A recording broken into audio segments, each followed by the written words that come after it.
We'd like to welcome you to Tampa. This was to the great. Gasparilla Parade. Are we on? Are we on? Yeah. We're rolling. Well, let me take off my sunglasses. Woohoo! It's Paul Revere behind those Foster glance. Good. I'm not Glance. tired. Yes, The indeed. pirates gave him a little booty, some rum, huh? Aye, lad. They did. That was fun. That was a lot of fun. The town really gets behind this thing. I got a kick out of it. I was sitting at the Hyatt in the coffee shop just watching all the parade of strange people go by, and it was it's funny.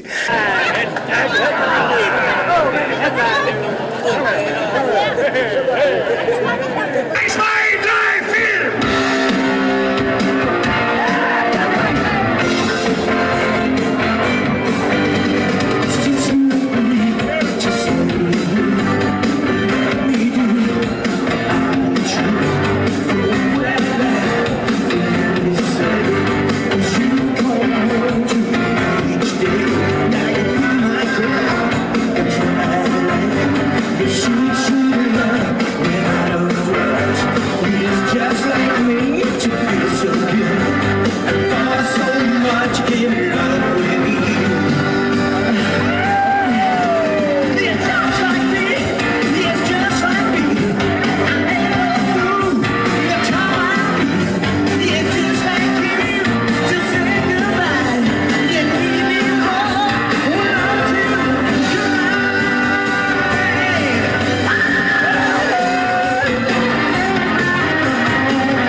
Anyway, they were a pretty hot band in the Florida area, and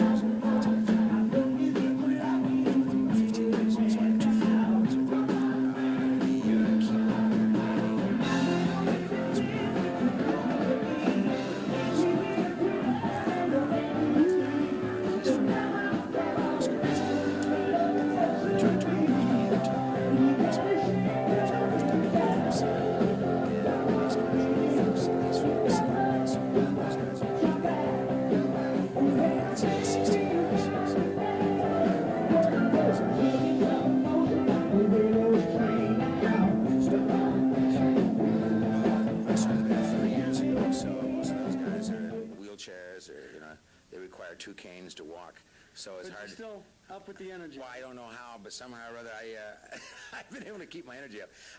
You started as a... But the very beginning, most of those guys are not even in music business at all anymore. But they're our biggest fans. Whenever they have a chance, they come out and see the shows. But yeah, I started the band in 1958, so it's been 30 years, and now that we're in 1989, now I'm going on 31 years.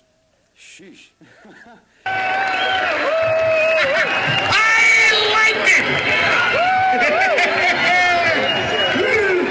All right, boys. Sounds like we got a rock and roll crowd out there, so.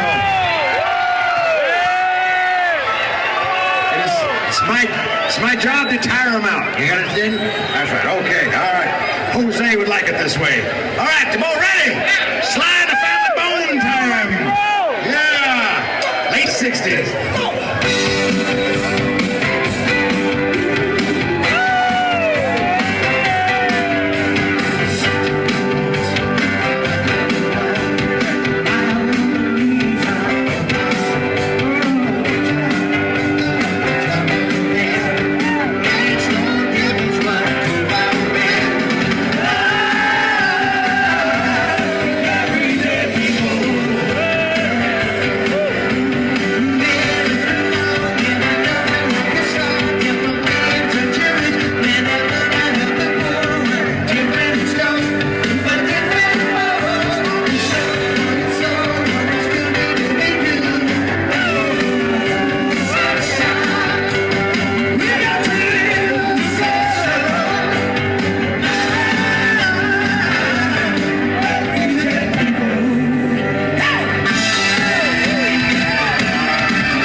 That were going to college in Hawaii took some of the copies of our Louie Louie over to Hawaii and gave them to the radio stations over there to start playing.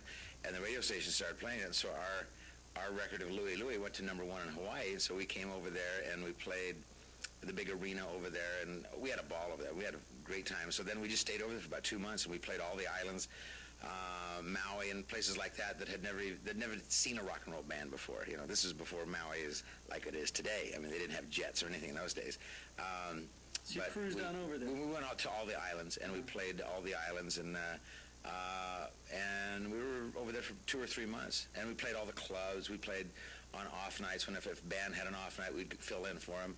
We had a ball. We were over there for about two or 3 months. We got very tan and had a lot of fun.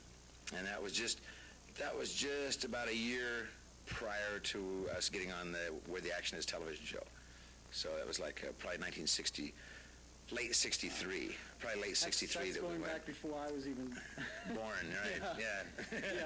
I want to dedicate this to some raisins.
and my partner in the club is Bill Medley of the Righteous Brothers. But you're too young to remember the Righteous Brothers, so maybe you Unchained remember. Melody. Okay. Okay. Yeah. How about You Lost That Love and Feeling, Soul and Inspiration, and 1,000 others. Okay. But most recently, Bill Medley recorded the Time of My Life song from the soundtrack of the movie Dirty Dancing. And then the song became the #1 song last year, and he got a Grammy, it got the Academy Award, it got the American Music Award, it got every kind of award there was. And then the other night on the American Music Awards last Monday, the Dirty Dancing album got the Pop Album of the Year, which won more awards. So anyway, that's my partner who has got all these, collected all these awards. Is he going to help you get back into doing some albums, or what are your plans for the future? Well, we just made a deal with Rhino Records to cut some stuff that we just gotta find time to do it. We're just on the road all the time, and I understand you've got a tour going to now. Let me just see if my source is right again. The Mideast, is that correct?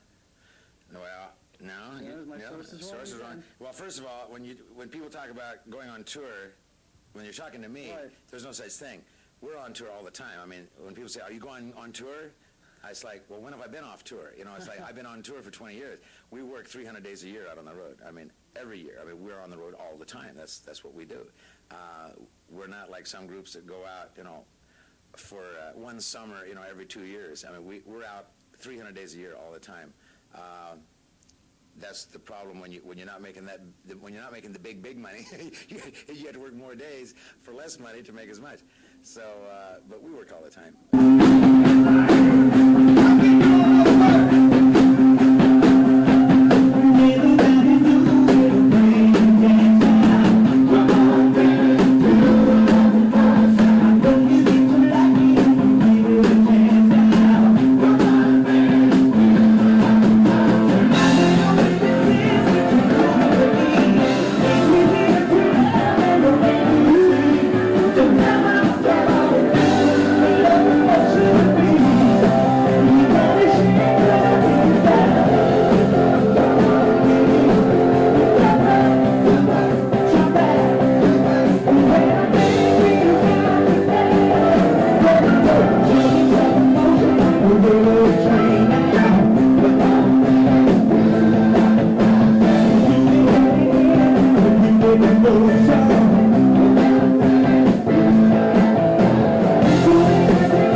This new album you're putting out, is this going to be new songs? Are you going to be redoing some of your older medleys, or no? No, they want us to do. It's kind of an interesting concept that they have. Which it's a concept album. It's a concept album, right? It'll be a mixture of some new stuff, but a lot of older stuff, remake stuff. It's going to be a real rock and roll party album. The owner of Rhino Records, he saw us in Lake Tahoe, and he just fell in love with the group. He says, "Yeah, that's the best rock and roll party band I've ever seen in my life." He says, "We got to cut you guys live." So that's what they want to do. They want to cut us live, and so we're going to have to agree on what material we're going to do and whatnot. But he wants to capture that live party rock and roll atmosphere that seems to happen when we're out to having fun. That's great. So hopefully it'll work. Now, the new material, are you writing that, or someone from the band? Everybody in the band writes, so it's just a matter of we'll put the stuff together, and you throw it on the wall. If it sticks, you keep it. If it doesn't, it's we'll probably try a lot of different things. But everybody in the band, has different songs that they've written over the years that they would like to try, and so. But you never know until you do it in front of a live audience. If it doesn't work, you throw it out. it's no big deal to write songs, you know. Sit down in a room and you can write 10 in a But night if you it's just a big work deal to at it. write a hit song, though, isn't it? You bet it is. See, writing songs is no big deal. Writing hit songs is a big deal. So, and then a lot of times you never know. I mean, usually the last song you figure to be the hit is the hit. You know, it's like Louie Louie was, you know, a piece of junk, you know, we laughed, you know, but it was a great dance song. It's a good party dance song. You know, I never understood the lyrics to it. didn't matter. It was, you know, it's the ultimate 3-chord rock and roll song, and it was like, you know, there's been a million songs since then that have used the same feel, the same 3 chords, the same lick, and recorded other hits that using the same thing. So it doesn't matter. If it works, it works. You never know. You never know what's going to work for sure. Well, I wish you good luck on your new album, and I hope it's successful. Well, good, yeah. See you out there. Yeah, and, it'd be kind of fun to have somebody say, oh, I know who you guys are. You know, somebody under 30, you know? A few songs now that we didn't record, but it was in the 60s when we had this British music invasion. You remember that? Some of you probably do. Back in the 60s, the Big Three came over to America. Big Three. Remember the Dave Clark Five? Dave Clark. No, not Dave Clark. Dave Clark had 2. Dave Clark had 5. Well, I put him way above him. All right, come on, ready for that? Head above the rest. Now the pieces, bits and pieces, pieces of side goodbye. Now the pieces, bits and pieces, all I do is sing and cry. Now the pieces, bits and pieces, you went away and misery. Come on, now the pieces, bits and pieces, without knowing you always be.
And Well, thank you. I wish you luck on your continued music career. All right. Yeah, as long as my health stays up, hey, I got it made. At least you're not running around in a wheelchair or walking around like a cane with Not some of yet. the old band members. Yeah, no, they're all actually very very good shape. They just couldn't imagine still working 300 days a year out on the road. See, that's the thing that really burns people out. Burns people out is the amount of days you spend on the road. It's just, at some point in your life you go, wait a minute, am I going to die in a motel room somewhere, and not even remember where I'm at? It's like, sometimes you start thinking, maybe I should go home. Maybe I should barbecue in the backyard and mow my own lawn, wash my own car. And so, when those feelings come over you, then it's time to get off the road. You ever wake up in a hotel and wonder what city you're in? Or? All the time. But I have my wife with me, and although she's getting very tired of this too, she likes it when we're in one spot. That's why she likes playing Tahoe or Reno or Vegas, because we'll be in one town for 2 or 3 weeks. And so then you kind of get into a routine, It's these one-nighters that really burn her out, And when she gets burnt out, then it kind of burns me out. Can't keep track of the days. Yeah. Well, I wish you good luck. Oh, okay. And if you've got any more comments to make or you want to plug your album, go right ahead. Well, just keep your eyes and ears peeled, gang. We have a video out right now. It's called The Last Madman of Rock and Roll. Hey. And so you can go to your video store and ask them why they don't have it.